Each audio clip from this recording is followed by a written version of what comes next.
السلام عليكم ورحمة الله وبركاته. الحمد لله وبه نستعين. أشهد أن لا إله إلا الله وحده لا شريك له، وأشهد أن سيدنا محمدا عبده ورسوله، ونصلي ونسلم على هذا النبي الكريم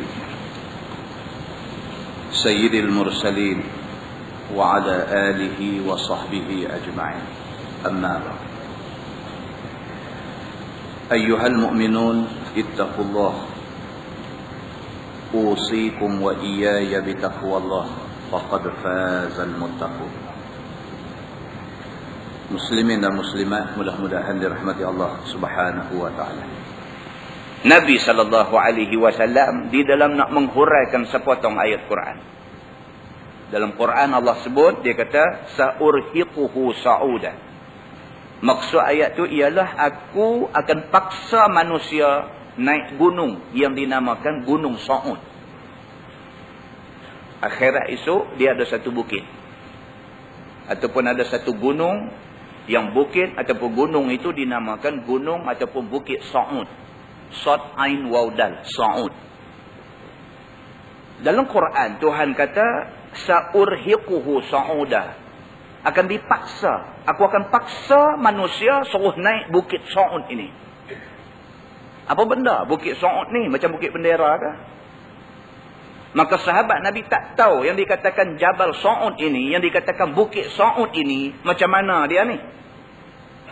Apa maksud apabila Allah kata hari kiamat esok Allah akan paksa manusia suruh ragah bukit Sa'ud ni? Apa benda? Bukit Sa'ud ni apa? Kalau suruh ragah ni nak jadi macam mana? Maka sahabat tanya Nabi, apa dia yang dikatakan bukit Sa'ud ini? Jawab Nabi SAW, Jabalun min nar. Nabi kata di neraka esok dia ada satu bukit. Nama bukit itu Bukit Sa'ud. Bukit Sa'ud itu Jabalun min nar. Dia satu bukit dibuat daripada api. Tuan-tuan, gunung berapi pun cukup takut dah kita hari ni. Gunung berapi. Gunung tu gunung. Cuma dia ada masa dia meletup, terbit lava api daripada dia. Tu pun kita takut dah. Sekali-sekali gunung berapi meletup, berapa ramai yang terkorban. Ini yang dikatakan Jabal Sa'ud di dalam neraka ni, bukit tu sendiri api. Bukan bukit di dalam ada api. Bukit tu sendiri bukit api. Nabi SAW kata yang dimaksudkan dengan bukit Sa'ud itu Jabalun min nar. Satu bukit, bukit tu api. Yukallifu an yas'adahu. Dipaksa manusia yang berdosa untuk naik ke atas bukit itu. Kalau tak paksa, manusia tak mau naik. Benda bahaya, siapa nak buat?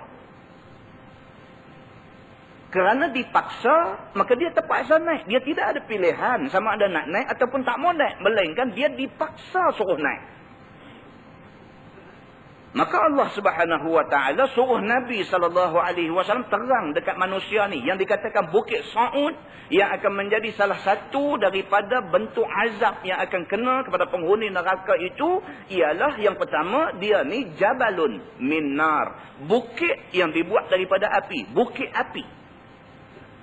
Tidak cukup dengan dia bukit api, dipaksa manusia yang berdosa suruh naik ke atas bukit api ini.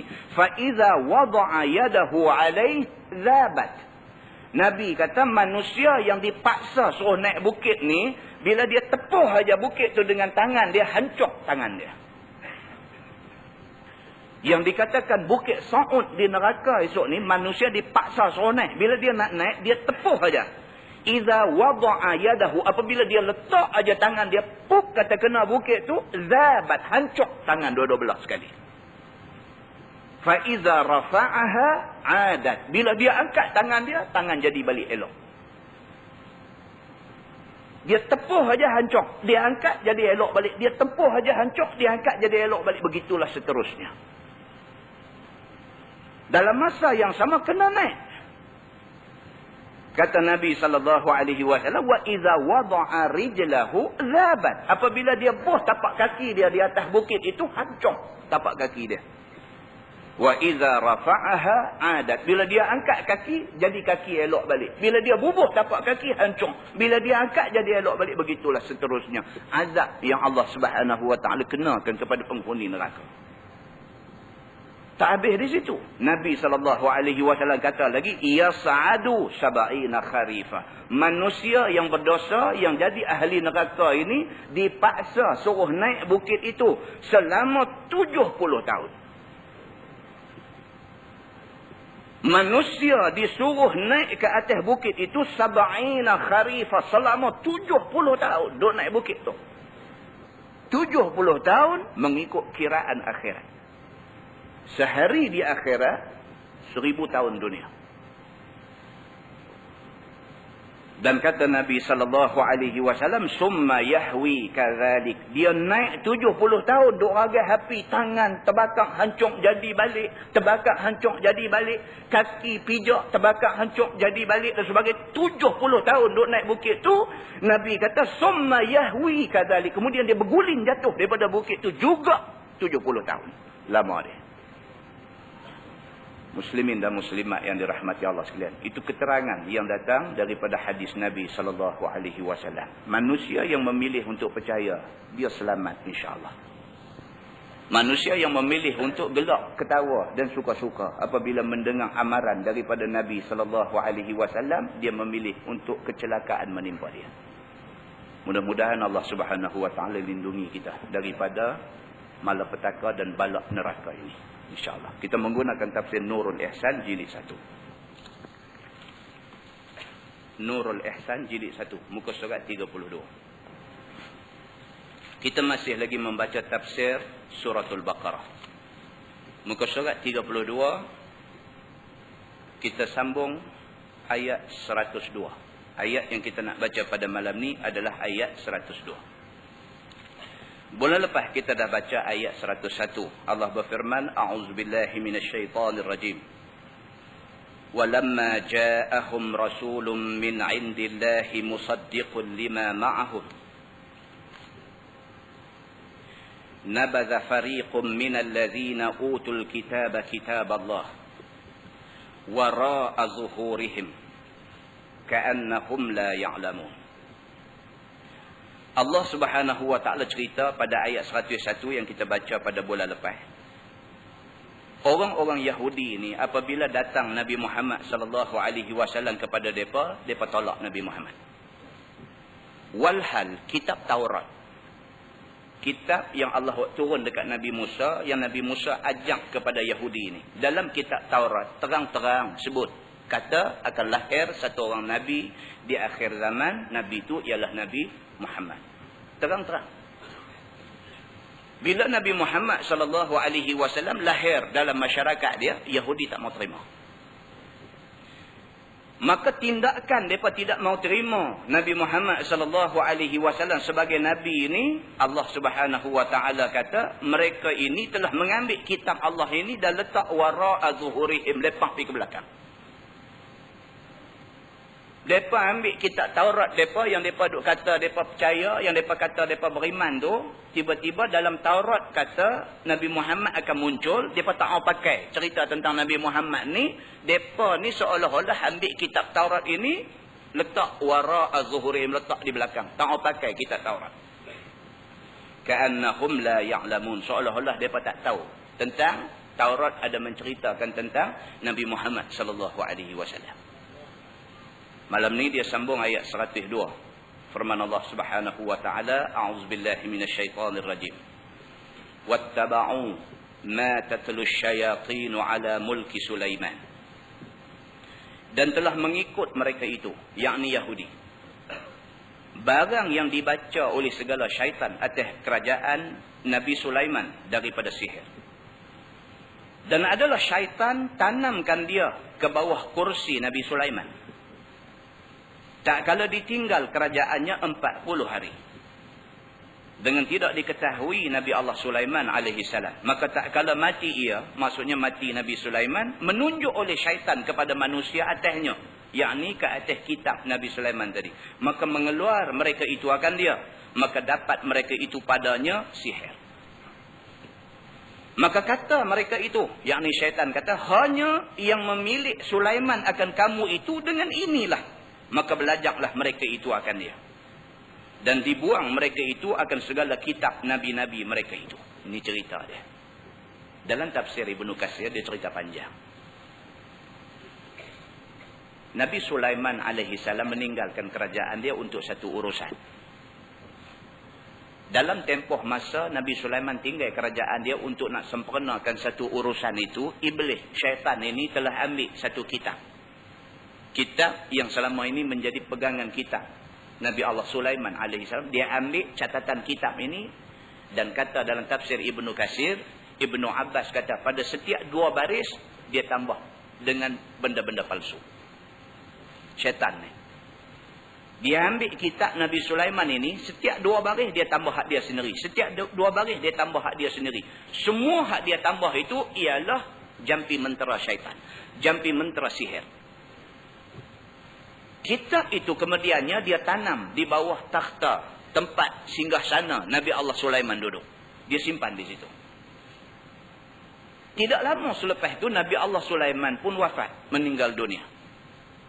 Iblis syaitan ni pergi bagi tahu dekat orang. Dia sebarkan satu berita palsu. Dia sebar satu berita bohong kepada orang ramai. Dia kata, kamu tahu tak apa rahsia Nabi Sulaiman boleh kontrol semua makhluk Allah sebelum ni? Nabi Allah Sulaiman bukan saja boleh kontrol manusia, bukan saja dia boleh kontrol jin, bukan saja dia boleh kontrol binatang, bahkan Nabi Allah Sulaiman dia boleh kontrol angin. Iblis dan syaitan pergi bagi tahu dekat semua manusia yang ada pada zaman tu. Dia kata, hampa tahu dah apa rahsia Nabi Sulaiman sampai dia boleh kontrol semua benda ni? Tidak ada seorang pun Nabi sebelum Nabi Sulaiman yang boleh buat macam tu. Tapi Nabi Sulaiman seorang boleh buat macam tu. Hampa tahu dah apa rahsia dia? Dia kata rahsia dia tidak lain tidak bukan. Nabi Sulaiman ini ada beramal dengan ilmu sihir. Dia kata. Kalau tak percaya, dia kata kamu pergi gelidah istana Nabi Sulaiman, kamu akan jumpa kitab-kitab sihir di sana. Ini cerita dalam tafsir Ibnu Katsir. Maka ramai puak-puak ni semua pakai pergi selongkang cari gelidah dan sebagainya nak cari yang kata kitab sihir Nabi Sulaiman ni tidak jumpa. Iblis akhirnya tunjuk tempat tu. Dia kata cuba kamu punggah di bawah takhta dia duduk, di bawah singgah sana dia duduk tu, cuba kamu punggah bawah tu. Bila depa punggah, depa jumpa kitab tu tadi. Bila buka, memang di dalam tu terkandung beberapa jampi mentera sihir. Maka kata iblis dan kata syaitan kepada orang ramai ni semua, dia kata inilah rahsia Sulaiman. Bukan dia saja, kamu pun kalau kamu beramal dengan kitab ni, kamu boleh jadi macam Sulaiman. Maka golongan yang mula-mula terpedaya dan terpengaruh, ialah golongan Yahudi. Mereka hampir-hampir percaya. Bahkan sebahagian daripada mereka sangat percaya kepada cerita yang dibawa oleh iblis dan syaitan ini. Maka firman Allah subhanahu wa ta'ala, kerana tabri'ah, yakni melepas bagi Nabi Sulaiman daripada sihir dan menolak atas Yahudi pada kata mereka itu. Lihat kamu kepada Muhammad, sebut Sulaiman pada jumlah Nabi-Nabi dan tiada ada ia melainkan sihir juga. Itu dia. Iblis syaitan ini, dia pergi pengaruhi segala Yahudi dan sebagainya. Dia bagi tahu, dia kata, hang tengok Nabi Muhammad ni. Nabi Muhammad SAW, apabila dia mengaku kata dia jadi Nabi, dalam dia duk terang dekat orang ramai tentang risalah yang Tuhan bagi dekat dia, dia bagi tahu dekat orang ramai. Dia kata, kamu pernah dengar tentang cerita Nabi Sulaiman? Dia kata, Nabi Sulaiman tu juga Nabi dan Rasul macam aku. Bila Nabi buat statement macam tu, statement Nabi ini telah dieksploit oleh golongan-golongan ini. Golongan Yahudi kata, hang dengar tu Muhammad kata Nabi Sulaiman tu juga Nabi. Kamu dengar tu, Nabi Muhammad baca ayat Quran, dalam Quran sebut tentang Sulaiman. Maknanya Nabi Muhammad kata Sulaiman tu pun Nabi. Kalau Sulaiman Nabi, sama macam dia, mereka dua-dua sama. Dua-dua pun sihir. Pasal apa? Pasal Sulaiman sihir. Sulaiman menggunakan ilmu sihir untuk mempengaruhi manusia, untuk mempengaruhi binatang, bahkan untuk nak kontrol angin. Dia guna ilmu sihir. Sekarang ni Nabi Muhammad kata Nabi Sulaiman tu Nabi macam dia. Kalau serupa, dia kata Nabi Sulaiman ahli sihir, Muhammad pun ahli sihir. Dia kata. Tuan boleh nampak? Ini unsur-unsur eksploitasi. Statement Nabi SAW dan ayat Quran yang dibaca oleh Nabi SAW yang mengatakan Nabi Sulaiman itu juga Nabi telah diputar belik. Sehingga akhirnya mereka kata Nabi Sulaiman ahli sihir, maka Nabi Muhammad juga ahli sihir. Kalau macam tu, tak ada beza antara Sulaiman, antara Muhammad dan kamu semua. Tak ada beza. Ni dia kitab sihir dah ada. Kamu belajar yang ni, kamu jadi serupa mereka. Ini yang Allah Subhanahu Wa Taala nak cerita. Dan Allah Subhanahu Wa Taala menangkis tuduhan yang dibuat oleh golongan ini dengan firman dia, "Wa ma kafara Sulaiman." Dan tiada kufur akan Sulaiman. Maksudnya tiada beramal Sulaiman akan sihir, kerana bahawasanya amal sihir itu kufur. Tuhan tangkis tuduhan itu. Tuhan kata, mana pula Nabi Sulaiman pula pergi jadi pengamal sihir? Nabi Sulaiman sekali-kali tidak mengamalkan sihir. Maka Nabi Sulaiman tidak kufur. Dia Nabi. Tuhan kata. Walakinna syayatina kafaru. Akan tetapi, syaitan itulah yang kufur mereka itu. Tuhan kata, jaga baik-baik. Hampa jangan keliru. Musuh hampa syaitan. Bukan Nabi Sulaiman. Bukan Nabi Muhammad. Musuh hampa hak sebenarnya ialah syaitan. Muslimin dan muslimat yang dirahmati Allah sekalian. Benda ni duk jadi. Daripada dulu sampai lah jadi.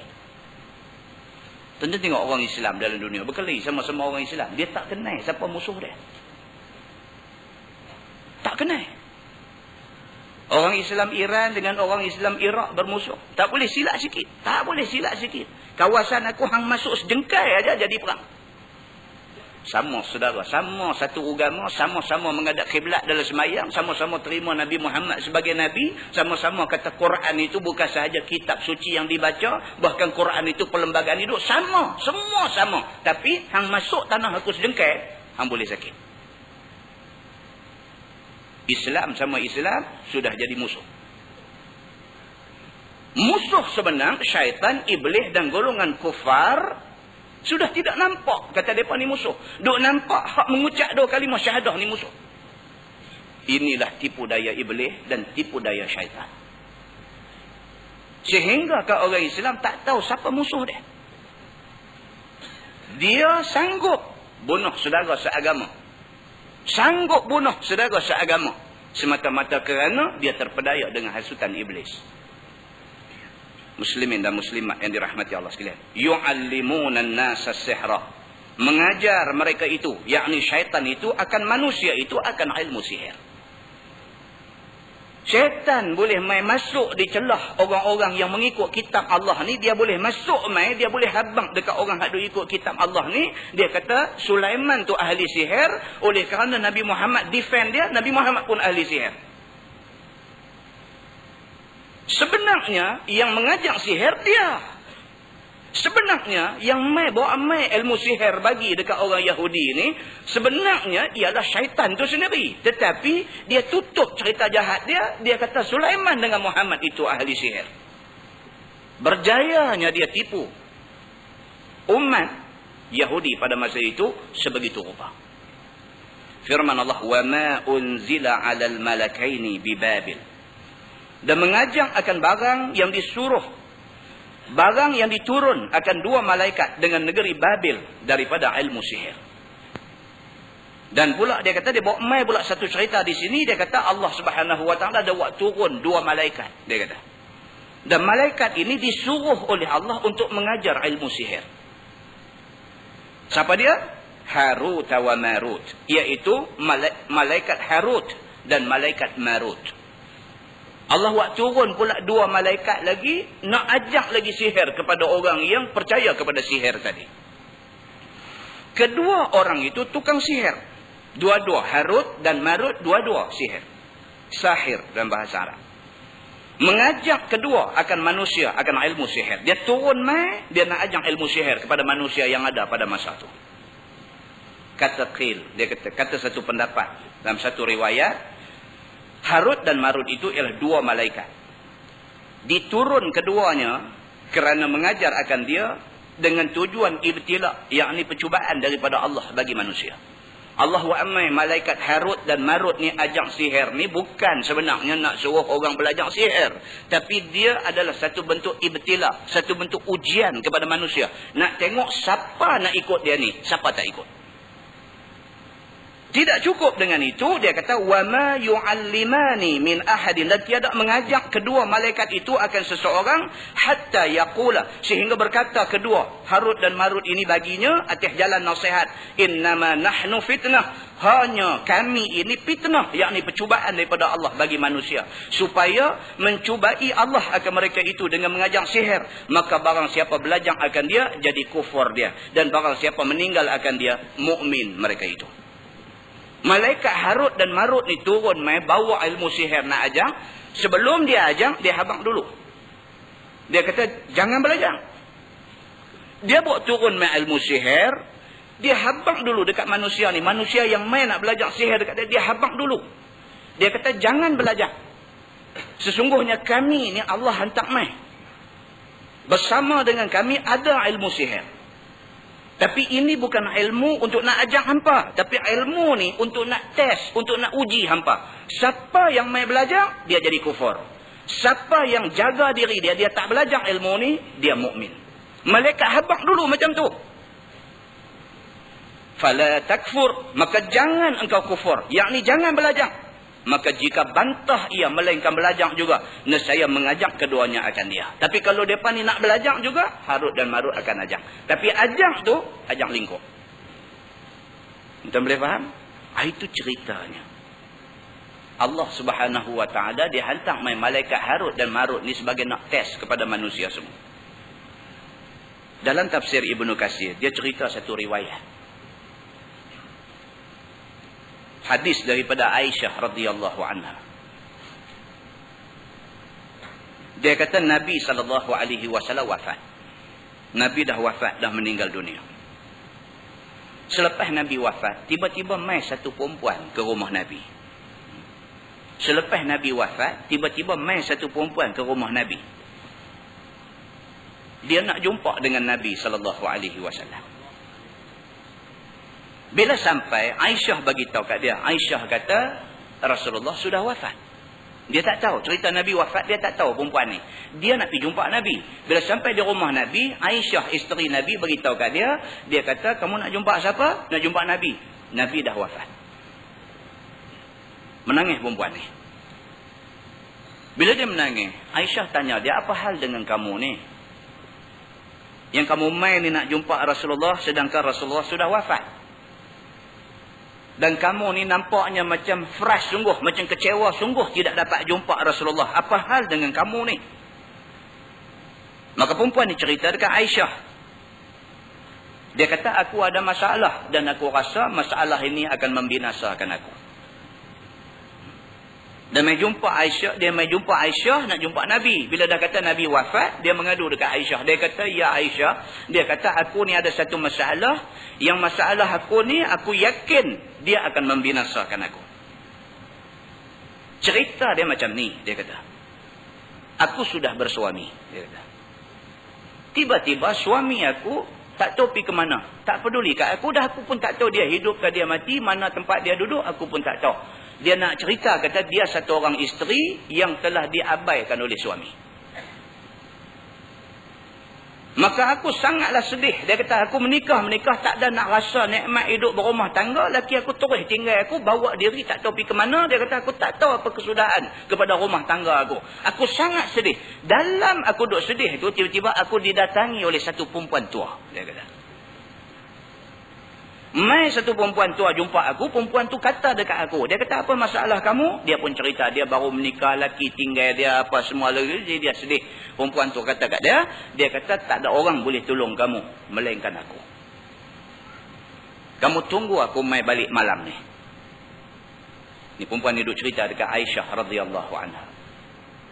Dia kata, menjelang malam, perempuan ni mai balik, mai dengan 2 ekor anjing hitam. Ini yang orang duk rawit. Dia kata bila sihir apa semua ni, semua dia nanti duk main kucing hitam, anjing hitam apa semua ni. Ni semua pasal apa? Memang ada sebut dalam hadis. Cerita yang ada sikit-sikit sangkut macam tu. Dia mai pula ke rumah perempuan ni, dia mai bawa 2 ekor anjing hitam. Anjing besar. 2 ekor. Dia ajak perempuan ni ikut dia pergi ke satu tempat. Dia naik sekong anjing, perempuan ni naik sekong anjing. Berjalan pergi sampai ke satu tempat. Sampai di satu tempat, dia kata jumpa satu pokok.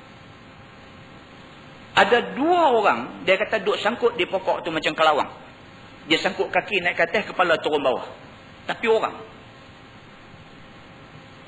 Bila sampai di situ, perempuan tua ni kata kat dia, kamu minta tolong kepada dua orang ni untuk selesaikan masalah kamu. Ni saya duk cerita ni riwayat daripada tafsir Ibnu Katsir. Dia kata dekat perempuan ni, dia kata kamu minta dekat dua orang ni, minta supaya dia tolong selesaikan masalah kamu.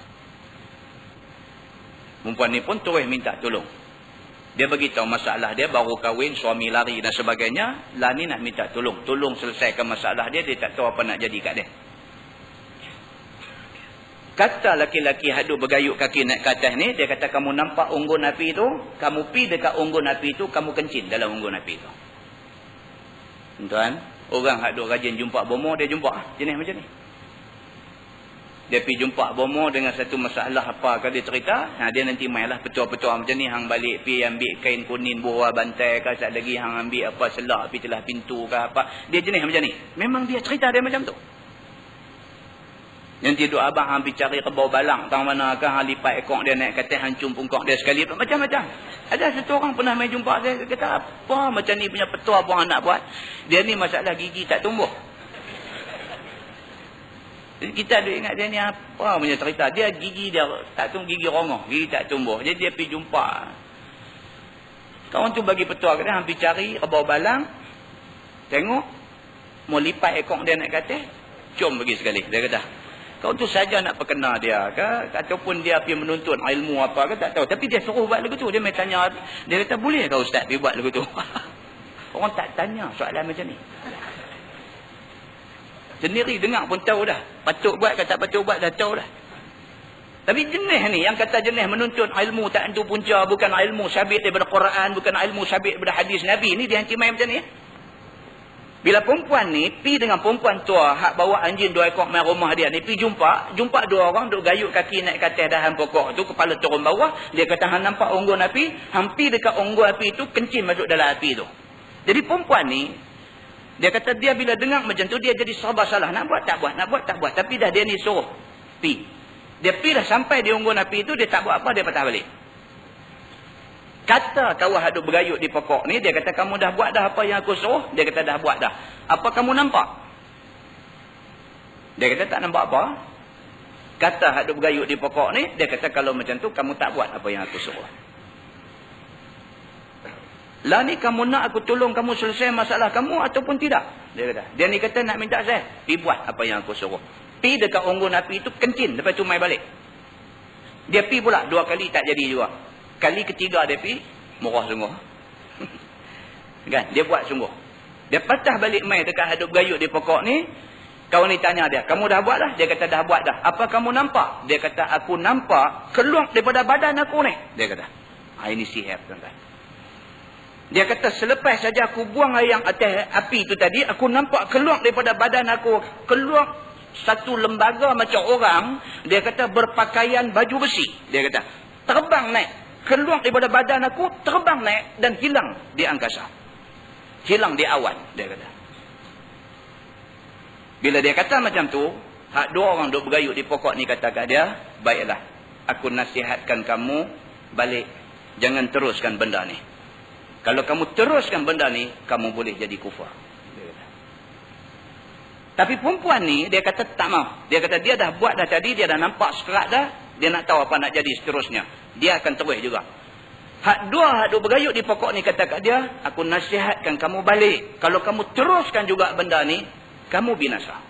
Dia kata tak, dia nak buat juga. Akhirnya, mereka pun bagi kat dia. Dia bagi dekat dia satu benda yang luar biasa. Bagi kat dia. Sihir, ilmu sihir diturunkan pada dia. Lepas habis tu dia beralih dekat perempuan tua tadi. Ini riwayat dalam Ibnu Katsir. Ibnu Katsir ni tafsir. Tafsir Ibnu Katsir. Dia beralih balik kat perempuan tua ni. Dia kata apa yang dah ada dekat aku? Perempuan ni tua tu bagi kat dia gandum sebiji. Kamu ambil gandum ni sebiji? Dia ambil. Baik, sekarang kamu sebut saja apa kamu mau pada gandum ini. Kalau kamu mau gandum ini jadi pokok, kamu sebut. Dia kata. Dia pun try sebut. Dia kata, wahai gandum, jadilah pokok. Dengan kehendak Allah, tumbuh pokok. Baiklah ni, dia kata, kamu mau apa jadi pada pokok gandum ni? Dia kata, wahai gandum, dia kata, jadilah tepung. Jadi tepung dengan kehendak Allah. Perempuan tua ni kata dekat dia, sekarang kamu dah dapat ilmu itu.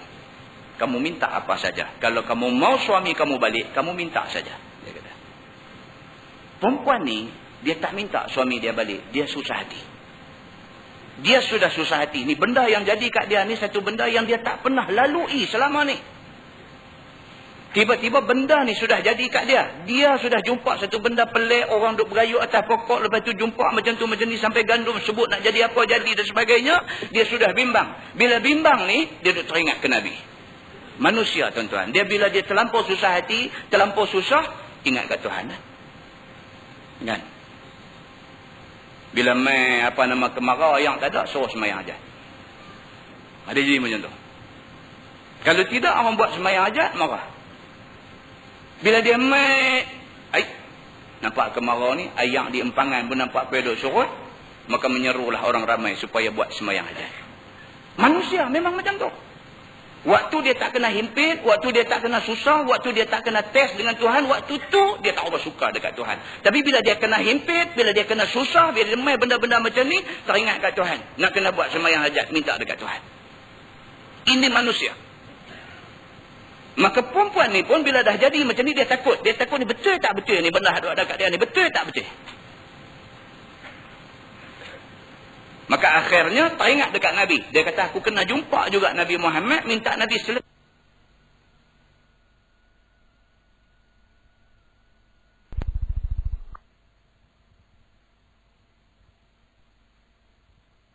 Akhirnya teringat dekat Nabi. Dia kata, aku kena jumpa juga Nabi Muhammad. Minta Nabi selesaikan masalah aku. Ilmu yang ada kat aku lah ni. Ilmu ni okey tak okey? Dari segi agama. Maka pergi ke rumah Nabi, diberitahu kepada dia Nabi sudah wafat. Maka dia cerita dekat Aisyah radhiyallahu anha. Aisyah bila dengar cerita tu tadi daripada awal sampai habis cerita panjang lebar, Aisyah kata apa? Aisyah kata, aku tak berani kata apa. Maka perempuan tu tak puas hati. Dia pergi cari sahabat-sahabat Nabi ridwanullah alaihim ajmain. Dia jumpa Sayyidina Abu Bakar, dia jumpa Sayyidina Umar, dia jumpa sahabat-sahabat Nabi. Cerita masalah dia tadi, minta depa bagi pandangan apa nak buat kat dia ni. Semua pun serela. Tak boleh bagi masalah apa dekat dia. Muslimin dan muslimat yang dirahmati Allah sekalian. Pasal apa? Pasal sahabat-sahabat semua sangat bimbang. Kerana soal sihir, soal yang sangat serius ditekankan oleh Nabi SAW sebagai amalan yang cukup bahaya. Kan? Sahabat saya buka kedai mai di Pulau Pinang. Jumpa saya 2-3 malam lepas. Kebetulan kita baca tajuk ni. Tajuk kata tak boleh. Tak boleh kita pergi terlibat dengan benda-benda jenis sihir, jenis apa ni. Tak boleh. Dan kita baca tafsir Quran, cerita tentang asal-usul ilmu sihir. Asal sihir ni main dari mana. Kita baca dalam tafsir, dia cerita riwayat tentang asal-usul sihir. Kemudian jelas daripada ayat tu, dia kata sihir ni haram. Belajar dengan tujuan nak beramal ataupun beramal sihir adalah haram. Bahkan Nabi kata ijtanibus sab'al mubiqat. Hendaklah kamu jauhi 7 benda yang boleh membinasakan. Sahabat kata apa benda tu? Nabi kata asyirku billah was-sihru. Syirik kepada Allah dan yang keduanya sihir. Dia sebut tu habis dia mai tanya. Dia kata ustaz ni nak tanya pasal sihir ni. Dia kata saya ni ada kedai mai. Lebih kurang dalam 2 bulan lepas. Ada orang masuk kedai mai saya. Dan dia pukau. Budak-budak kerja saya buka semua laci-laci apa ni semua. Buka. Tarik tray buat keluar. Ambil mai tu tolong buh lagi dalam loncang dia. Sebab di kedai ada kamera tu. Dia ambil gambar. Dia kata dan yang saja nak abang kat ustaz lah. Dia kata yang buat ni Arab. Kita duk ingat Indonesia saja. Arab pun ada juga part time di sini buat berjalu ni. Dia kata ustaz boleh tengok lah. Dia kata saya dah bagi dekat polis dah 1 kopi. Dia kata saya pun ada boleh tengok lah. Memang Arab. Jadi pukau lah cara tu pukau. Dia masuk pergi tu, dia masuk pergi budak-budak kita terus. Dia bagi salam, tuan-tuan. Ini orang jahat pun la ilaha illallah. Dia bagi salam. Jawab tu jawab bodoh. Buka, dia kata tarik ni. Semua ambil bubuh. Dia pun keluar dengan aman. Tak ada masalah apa. Mereka ni duduk tinggal, duduk terbodoh sekian lama. Jadi Ustaz, dia kata, saya pun dah lepas kejadian tu, saya pun nak buat apa lagi dah. Saya duduk mengaji ni, duduk dengar cerita dia, tempat mengadu Tuhan ya lah. Tiap-tiap malam, dia kata, saya bangun tengah malam, saya sembahyang tahajud, saya sembahyang hajat. Sembahyang hajat minta supaya kalau boleh Allah kembalikan barang-barang tu banyak, dia kata. Cukup 40 malam saya buat, dia kata. Ada satu orang telefon. Telefon main, dia tanya, nak balik tak barang tu? Tanya lagu tu. Saya terkejut. Dia boleh tanya soalan, nak balik tak barang tu? Saya terkejut. Soalan tu bagi terkejut dah satu. Saya tanya, ni siapa? Dia kata, tak apalah, ambil nombor telefon saya, apa pun. Dia kata, ambil nombor telefon saya. Kalau nak, dia kata, mai jumpa saya. Saya boleh tolong ikhtiarkan untuk nak dapat balik barang tu. Makna bukan kawan yang curi itulah. Dia boleh tolong ikhtiarkan untuk dapat balik, dia kata. Ambil nombor telefon ni. Jadi dia kata dah beberapa hari dah, dia kata. Saya duk ingat nak pi, duk takut pun dah. Jadi satu malam ni ustaz pula pergi baca bab ni. Saya nak tanyalah, dia kata macam mana? Boleh tak saya pi jumpa orang ni? Kan? Saya pun kata kat dia, saya kata nak pi boleh, tapi pi bagi ramai sikit. Kok ni pergi dia pukau dengan hang pula, jadi pasal pula kan, kita pun tak tahu kawan tu tak baik tak baik, dia nak cakap dalam telefon. Jadi kita ni disuruh beringat, pergi bagi ramai sikit. Bila sampai di sana, tengok dia dulu, tengok dia atas bawah dulu, tengok agak makan cekak ke tak lah kan, bukan makan cekak lagu mana, tengok agak kita rasa selesa tak dengan dia ni. Pun nampak muka ada yang semayang, nampak orang bagus. Yang ketiga, tanya dia nak buat lagu mana. Kalau dia terang cara dia nak buat tu cara tak salah dari segi agama, masya-Allah. Jalan. Tapi kalau dia duk abang kata dia mau kain kuning, mau balai, ada lagi mau ayam tonggek, mau lagu ni. Ada duk main lagu tu, kata tak apa, nanti saya balik bincang dengan isteri saya dulu. Kata balik tu ma'assalamah, tu sapi dah. Ya, tapi untuk peringkat mula ni pergi dulu, pergi tengok dulu. Kita baik sangka dulu. Takkah dia nak tolong sungguh dan dia orang baik-baik sungguh ke apa, pergi dulu. Kata lagu tu.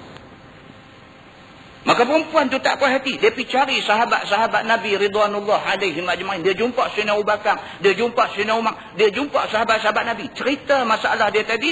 Minta mereka bagi pandangan. Apa nak buat kat dia ni. Semua pun surrender. Tak boleh bagi masalah apa dekat dia. Muslimin dan muslimat yang dirahmati Allah sekalian. Pasal apa? Pasal sahabat-sahabat semua sangat bimbang. Kerana soal sihir, soal yang sangat serius ditekankan oleh Nabi SAW sebagai amalan yang cukup bahaya. Dia menjadi punca kepada hancur masyarakat. Jangan tuan-tuan. Ada satu budak perempuan, budak muda ni. Umur awal 20. Jumpa itu. Dia jumpa saya. Mencerita masalah dia. Masalah kerana apa? Kerana ada satu teman laki-laki, satu boyfriend, lepas tu dah berkawan baru berapa lama, 3-4 bulan berkawan, orang main duk abang kat dia, kata budak ni budak jahat. Lepas tu dia pun tak terus pakai siasat dulu. Siasat. Maklumat yang dapat semua mengatakan budak jantan hak duk jadi kawan dia lah ni memang budak jahat. Jadi sebelum telanjung, sebelum pergi duk jadi ikat bertunang dan sebagainya, menikah sebagainya, sebelum tu dia nak break bang, dia nak putus bang, nak buat macam tu. Budak jantan ni tak mah. Dia kata kat budak perempuan ni, kalau hang putus hubungan dengan aku buat cara kasar. Ini sihir tu lah. Ini yang kata sihir. Hang putus hubungan dengan aku buat cara kasar. By hook or by crook. I'm a crook. Yalah. Elok tak elok, baik tak baik, hang aku mau. Dia kata. Budak ni bila duk kena gerak dia lagi takut. Macam mana ni, dia kata takkan nak menikah dengan hang hati dasar takut. Dia kata kita bukan nak menikah seminggu dua. Bolehkah nak menikah dengan hang ni, nak menikah kerana takut ke hang? Sampai bila? Takkan aku sampai habis umur nak hidup dalam takut? Dia kata. Dia tak peduli. Dia nak putih juga hubungan. Dia pun putih hubungan. Tuan-tuan, dia buat sihir. Rosak kemaluan perempuan ni. Rosak. Berubat merata dah. Mai jumpa menangis-nangis cerita. Muslimin dan muslimat yang dirahmati Allah. Dia nak cerita banyak lah. Cerita orang guna sihir, buat rosak orang dan sebagainya. Banyak. Nabi Muhammad SAW kena. Nabi Muhammad Yahudi buat sihir kat dia. Nabi Muhammad SAW biasa kena racun. Semua benda ni biasa kena kepada Nabi SAW. Muslimin dan muslimat yang dirahmati Allah sekalian. Itu yang dikatakan sihir. Maka dengan kerana itu Allah Subhanahu Wa Taala larang sangat perbuatan sihir ini. Larang sangat-sangat. Dan perbuatan sihir ini adalah perbuatan yang boleh merosakkan masyarakat dan boleh merosakkan agama. Maka dengan kerana itu sihir ini dibawa oleh iblis mai ke dalam masyarakat manusia, kerana manusia ni adalah musuh utama iblis. Kita ingat balik cerita apabila Allah Subhanahu Wa Taala perintah suruh sujud kepada Adam, pakat sujud semua illa iblis. Malaikat iblis duduk berdiri cekak pinggang. Aba wastakbara. Dia tunjuk, dia angkuh, sombong, takabur kepada Tuhan. Tuhan suruh dia hormat Adam, dia tak mau hormat kepada Adam. Dengan kerana itu maka Allah Subhanahu Wa Taala kata wa kana minal kafirin. Mula daripada cerita ni hang jadi kafir. Syaitan ni, iblis ni, apabila Allah Subhanahu Wa Taala buang dia daripada rahmat Allah, dia ni disingkir daripada menjadi kekasih Allah. Sebelum ni iblis ni Azazil, dia guru kepada semua benda. Bila dia kena buang, dia terus sumpah dekat Tuhan, fa bi'izzatik la ughwiyannahum ajma'in. Dia kata, demi kemuliaanmu ya Allah, aku akan sesatkan semua anak cucu Adam. Di antara bentuk kesesatan yang dia buat mai ialah dia buat mai ajaran sihir dalam masyarakat manusia. Ini yang dikatakan sihir ni. Maka Allah Subhanahu Wa Taala cerita dalam ayat ni, cerita kepada kita asal usul sihir boleh timbul di dalam masyarakat manusia ni.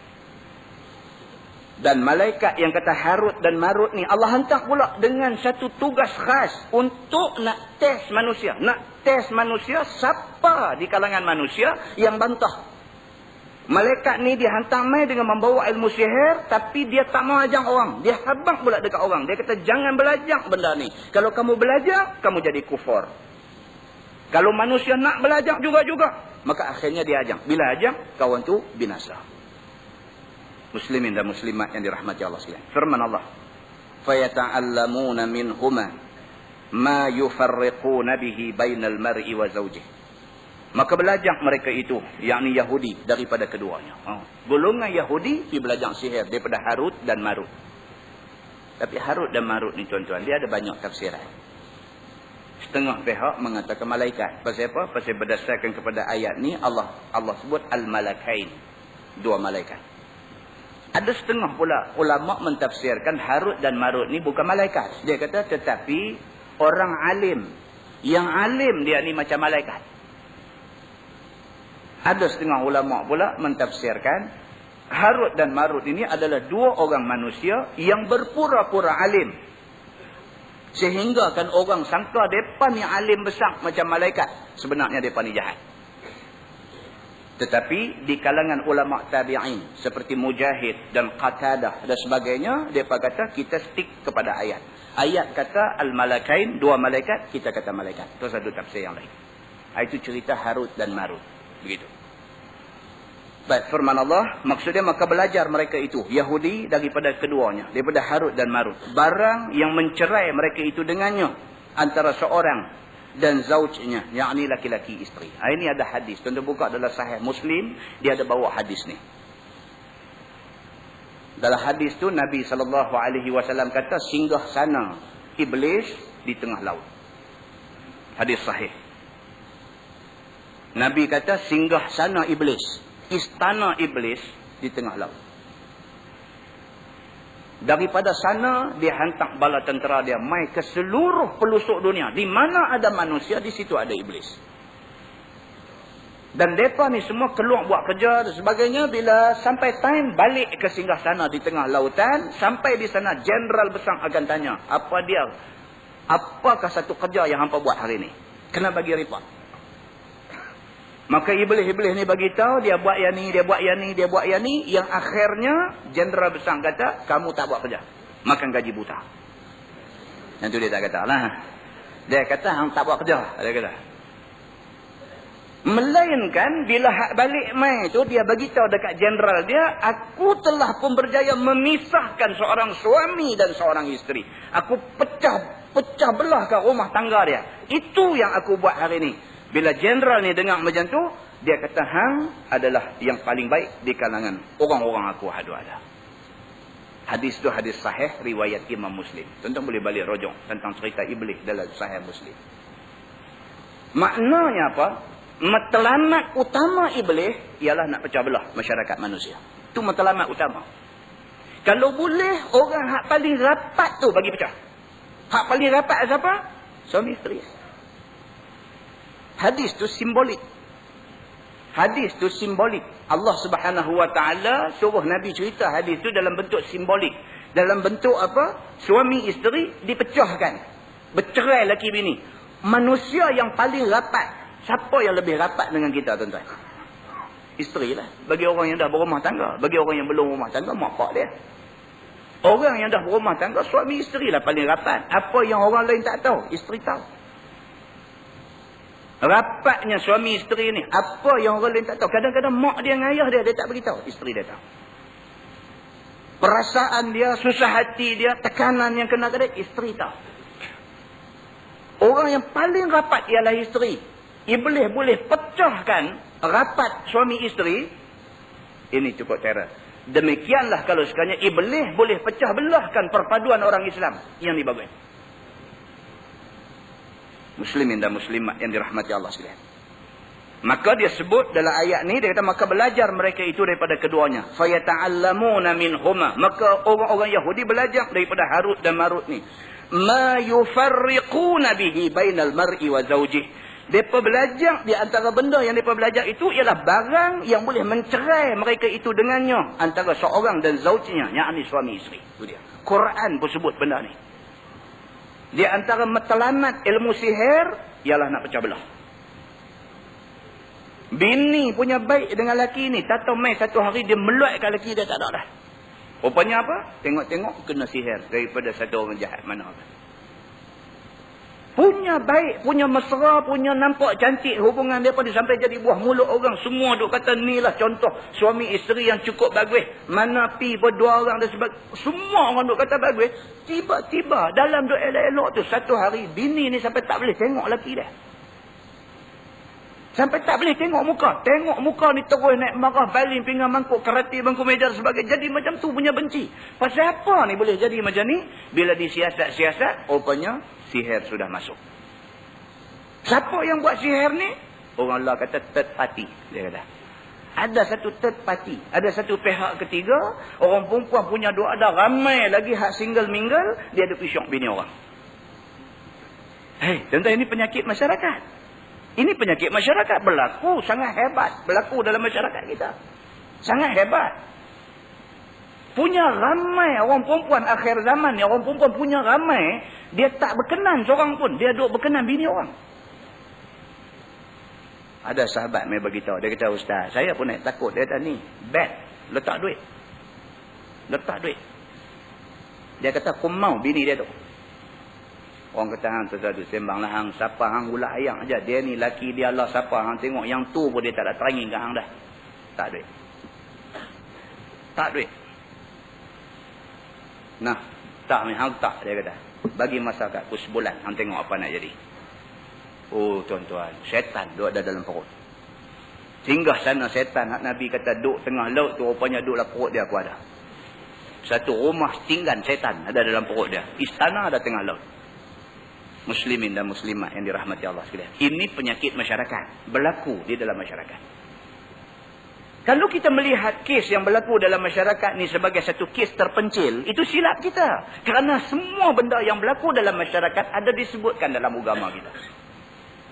Bila kita cek balik dalam agama dah bagi tahu benda ni. Tapi kita tidak bagi perhatian kepada apa yang agama bagi tahu, maka benda tu kena kat kita.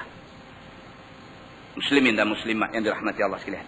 Dia kata dengan bahawa memberi benci akan tiap-tiap seorang kepada lainnya. Dengan menggunakan sihir ni, dia timbulkan rasa benci. Suami pada bini, bini kepada suami. Benci, tak ada pasal-pasal, benci. Firman Allah Subhanahu wa taala, "Wa ma hum bidarrina bihi min ahadin illa biidznillah." Dan tiada mereka itu, yakni tukang sihir itu, dengan boleh memberi mudarat sekalian dengannya akan seorang, melainkan dengan izin Allah dan kehendak Allah juga. Itu dia. Yang ni kita kena pegang. Angmailah ilmu sihir kah, ilmu hitam kah, black magic kah, apa pun, semua tak akan memberi bekas, melainkan dengan izin Allah. Makna dia apa-apa tuan-tuan? Makna dia, kita kena stick dengan agama kita. Apapun minta dekat Tuhan. Apapun. Masalah kita dalam hidup ke, masalah dalam rumah tangga ke, masalah kerja ke, masalah pun, tempat mengadu kita Allah Subhanahu wa taala. Kalau kita mengadu lain daripada Allah, itu silap tempat aduan. Mengadu kepada Allah Subhanahu wa taala pukul 3, pukul 4 pagi, bangkit ambil ayat sembahyang, Allahu akbar, minta dekat Tuhan. Allah Subhanahu wa taala kata, apa pun juga mai kat kamu, kalau sekiranya aku tidak izin, tidak jadi. Nabi SAW pula bagi garis panduan, bagi beberapa benda, suruh kita buat amalan. Nabi kata apa? Barang siapa yang membaca ayat kursi pada sebelah pagi, dia terpelihara sehingga menjelang malam. Barang siapa yang membaca ayat kursi pada sebelah malam, dia terpelihara sehingga pagi. Sahabat tanya Nabi, ya Rasulullah, terpelihara itu terpelihara daripada apa? Nabi SAW kata, terpelihara daripada niat jahat manusia dan juga daripada gangguan iblis, syaitan dan ilmu sihir. Nabi kata, tak payahlah pergi duk cari tangkai apa, gantung oleh pintu, pergi duk belit di lengan, duk bubuh di pinggang dan sebagainya. Ni apa ni? Agama dah bagi dah satu tunjuk yang cukup jelas. Nabi SAW kata ayat kursi. Takkan ayat kursi pun kita tak boleh baca. Amalkan ayat kursi pada waktu pagi. Nabi kata Allah pelihara kamu sehingga menjelang malam.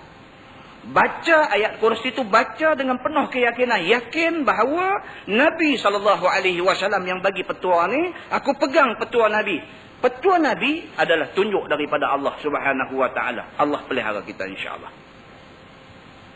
Muslimin dan muslimat yang dirahmati Allah sekalian. Firman Allah, wa yata'allamuna ma yadhurruhum wa la yanfa'uhum. Dan belajar mereka itu akan barang yang mudarat akan mereka itu pada akhirat dan tiada manfaat akan mereka itu, yakni sihir. Siapa belajar sihir, dia kata akan membawa mudarat kepada dia dunia akhirat. Siapa yang belajar sihir akan membawa mudarat kepada dia dunia akhirat. Dunia mudarat tak apa tuan-tuan. Akhirat mudarat tak ada siapa boleh tolong melainkan Allah Subhanahu wa taala. Begitu. Firman Allah, walaqad alimu, dan sungguh telah mengetahui mereka itu, yakni Yahudi. Laman ishtarah, bermula mereka yang ambil akan dia sihir ganti kitab Allah itu, ma lahu fil akhirati min khalaq. Tiada bagi mereka itu pada akhirat daripada bahagian dalam syurga. Yahudi tahu. Yahudi tahu. Dalam Taurat pun sudah bagi tahu. Barang siapa yang ambil ilmu sihir, buang kitab. Barang siapa yang ambil kitab sihir, buang kitab Taurat. Barang siapa yang beramal dengan sihir, buang Quran. Itu maksudnya. Barang siapa yang mengutamakan sihir daripada Quran, daripada Taurat bagi Bani Israel dan sebagainya, barang siapa yang mengutamakan sihir daripada agama, maka di hari akhirat dia tak dapat apa daripada bahagian kebaikan. Yahudi tahu benda ni sebab dalam Taurat dah bagi tahu, tapi depa buat tak tahu. Yang ni Allah Subhanahu wa taala bagi tahu dekat kita. Jangan kita jadi macam tu. Kita dah tahu benda ni baik, benda ni tak baik, jangan kita pergi ongkah buat juga benda-benda tak baik. Kita dah tahu benda ni tak baik, jangan buat. Begitu. Wala bi'sa ma syarau bihi anfusahum, dan sejahat-jahat barang yang membeli mereka itu dengannya, yakni sihir, akan diri mereka itu pada akhirat, sekira mewajib bagi mereka itu neraka. Itu dia. Hidup terlibat dengan sihir ni, tahu dah, dia sengaja dedah diri dia kepada azab neraka. Tak sah tuan-tuan. Tak larat jumpa ni orang macam ni. Tak larat jumpa orang macam ni. Tanyalah Datuk Dr. Harun Din ke, Ustaz Ismail Kamus ke, siapa ke orang-orang ni figure-figure dalam agama ni, tuan-tuan tanyalah mereka ni. Mereka akan cerita, tak larat jumpa orang macam ni. Mai jumpa ni ayak mata dengan teriak duk cerita apa semua. Saya ni terima satu ilmu daripada pak saya ni, ilmu saka dia panggil. Allahu akbar. Tak larat dengar. Saya tak tahu ni lah ni, saya pun tak boleh tidur malam ni. Saya nak beritahu kat ustaz, saya dah seminggu dah tak boleh tidur malam ni, duk nampak menentang apa atau mai ni pergi duk terima ilmu-ilmu macam ni. Apa ni? Orang duk mengajar ilmu agama berasaskan kepada Quran, hadis Nabi SAW dan sebagainya, tak mau nak main belajar, pergi duk cari hak pelik-pelik macam tu. Pergi duk cari benda-benda macam tu, pergi duk buat amal dan sebagainya, yang akhirnya bukan sahaja tidak bawa manfaat dunia, bahkan menjanjikan kesengsaraan akhirat. Yang ni yang dia pergi cari. Tak mau tuan-tuan. Kalau dah ada dah, buang cepat-cepat benda-benda yang macam ni semua. Kita memadai dengan Allah Subhanahu wa taala, tidak perlu perlindungan daripada benda-benda yang boleh menyebabkan kita syirik dengan Allah Subhanahu wa taala. Firman Allah, "Lau kanu ya'lamun." Jika mengetahui mereka itu hakikat barang yang kembali mereka itu kepadanya daripada azab, nescaya tiada belajar mereka itu akan sihir itu. Dia kata, manusia kalau dia ni jenis cerdik, dia faham benda baik, benda tak baik, dia tak akan dekati ilmu sihir. Quran kata macam tu. Firman Allah, walau annahum amanu wattaqau. Dan jika bahawa mereka itu, yakni Yahudi, beriman mereka itu dengan Nabi Muhammad SAW dan Quran, dan takut mereka itu akan seksa Allah dengan meninggal maksiatnya seperti sihir itu, lamathubatum min indillahi khair. Dan nescaya bermula pahala, yakni sawab daripada Allah itu terlebih baik daripada barang yang menukar mereka itu akan diri mereka itu. Lau kanu ya'lamun. Jika ada mereka itu mengetahui bahawa beriman itu baik, nescaya tidak melebih mereka itu akan sihir atas kitab Allah. Kerana amal sihir itu kufur dan amal kitab itu iman. Dia kata. Dia tutup ayat tu dengan satu kesimpulan. Dia kata manusia kalau ada akal, kalau cerdik, dia tak pergi duk cari benda-benda macam ni. Macam duk belajar ni tuan-tuan. Ni. Quran, tafsir, hadis Nabi dan sebagainya. Yang ni dah tentu betul. Tentu betul. Tak mau belajar yang ni. Tak mau belajar. Noh, nak pergi belajar di dapur rumah siapa akan mengajar ilmu sulit-sulit ni. Apa ni? Pergi belajar tu pula, duk abang pula. Dia saja betul. Hadung mengajar masjid ni tak betul. Tengok, kita tak lama hidup tuan-tuan. Kita tak lama hidup. Sama ada kita ni mati ataupun kiamat mai. Tak lama, kita hidup tak lama. Mati, tahu siapa betul, siapa salah.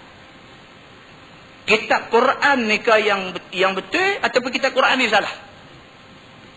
Hak dia duk pergi belajar tak tahu kitab siapa yang tu ke betul ataupun yang tu salah. Mati tahu tuan-tuan. Dia bukan gaduh lama. Mati tahu. Kita tak boleh berdasarkan kepada petah cakap dia. Dia main duk ajar kita, dia dengan petah cakap dia dengan apa, kita duk ingat dia betul tak? Bukan itu ukuran betul tak betul. Betul tak betul, Nabi SAW kata, fa in tanaza'tum fi syai'in farudduhu ila Allahi war Rasul.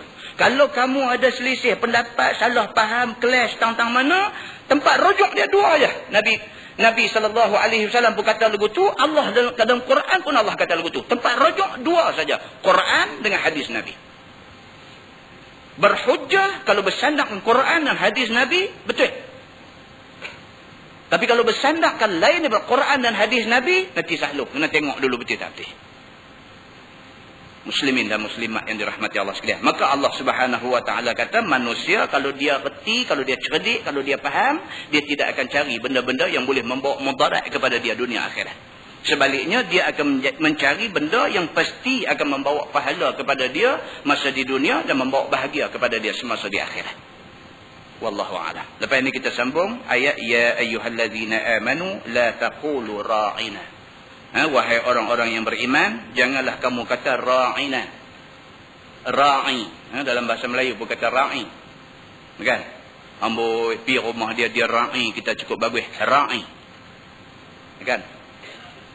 Ataupun dia membawa makna ra'ina, maksudnya tengoklah kami. Daripada kata ra'a dalam bahasa Arab. Ra'a, ra'ina, maksud tengok kami. Dan dia juga membawa maksud ra'i. Ambo dia ra'i, kita cukup bagus. Begitu ceritanya. Jadi sahabat-sahabat Nabi, dia paduk kata dekat Nabi, ra'ina, ra'ilah kami, tengoklah kepada kami dan sebagainya.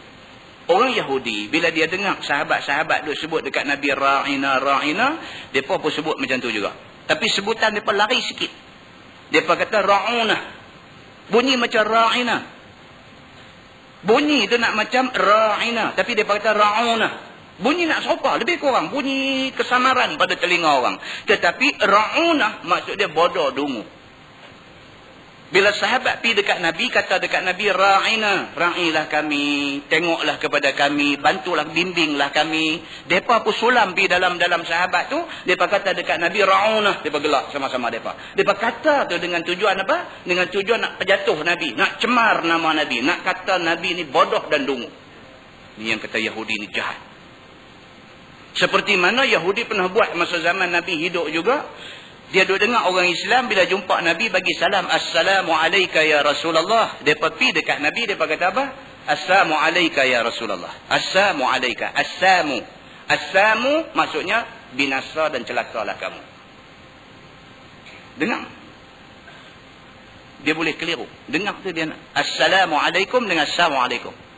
Assalamualaikum. Assamu maksudnya binasa. Itu sebab dia kata kalau orang kafir mai kat kita bagi salam. Dia kata assalamualaikum. Dia kata kat kita macam tu. Kita jawab kat dia waalaikumsalam. Kat atas kamu binasa. Kita kata. Pasal apa? Pasal dia sebut tu, dia sebut dengan niat nak main kita. Saja dia sebut nak main. Sedangkan itu kalimah yang mulia dalam agama kita. Kita tak suka orang main buat main dengan kalimah-kalimah yang berbentuk agama macam ni. Ini ayat yang akan datang dia nak cerita macam tu. Sahabat disebut ra'ina, maka Allah Subhanahu wa taala bila dah orang Yahudi pergi buat ambil kesempatan atas perkataan ra'ina daripada sebut ra'una, maka Allah suruh Nabi, Allah Subhanahu wa taala suruh Nabi bagi tahu dekat sahabat-sahabat tak usah sebut ra'ina, sebut perkataan unzurna pula, bagi nampak beza jelas supaya orang Yahudi tidak boleh nak manipulate perkataan itu untuk keseronokan mereka. Saja mereka seronok. Mereka kata lagu tu, mereka pakat gelak dekat Nabi. Saja jahat. Ini yang dikatakan Yahudi ni. Wallahu'alam. Nah, yang baik daripada Allah, yang tak baik silap saya. Kita tangguh dengan tasbih kafarah dan suratul Asr.